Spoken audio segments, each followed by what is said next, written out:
முதல் வாசகம் முறை.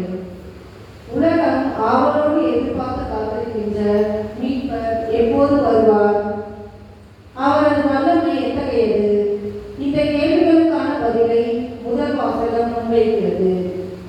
நீங்கள் தேடுகின்ற தலைவர் திடீரென்று தன் கோவிலுக்கு வருவார். அவரது வல்லமை உடற்படுகின்ற நெருப்பு போன்றது. தன் மக்களை பொன் வெள்ளியை போல உடவிட்டு தூய்மையாக்குவார் என்று இறைவாக்கினர் மலாக்கி இந்த முதல் வாசகத்தில் முன்னறிவிக்கிறார்.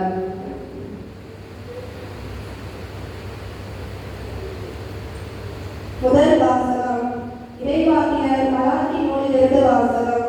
அதிகாரம் 1. இறைவார்த்தை 1-4 முடிய. கடவுளாகிய ஆண்டவர் கூறுவது: இதோ நான் என் தூதனை அனுப்புகிறேன். அவர் எனக்கு முன் வழியை ஆயத்தம் செய்வார். அப்பொழுது நீங்கள் தேடுகின்ற தலைவர் திடீரென தம் கோயிலுக்கு வருவார். நீங்கள் ஆவலுடன் எதிர்பார்க்கும் உடன்படிக்கை தூதர் இதோ வருகிறார் என்கிறார் படைகளின் ஆண்டவர். ஆனால் அவர் வரும் நாளை தாங்கக்கூடியவர் யார்? அவர் தோன்றும் போது நிற்க வல்லவர் யார்? அவர் புடமிடுகிறவரின் நெருப்பை போலும் சலவை தொழிலாளி சவர்க்கத்தை போலும் இருப்பார்.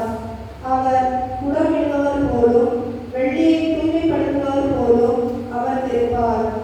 வேரின் புதர்களை தூய்மையாக்கிய பொன் வெள்ளியை போல் அவர்களை புடமிடுவார்.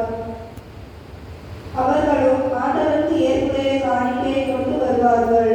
அப்பொழுது பண்டைய காலத்தில் முன்னைய ஆண்டுகளில் இருந்தது போல் யூதாவின் காணிக்கையும்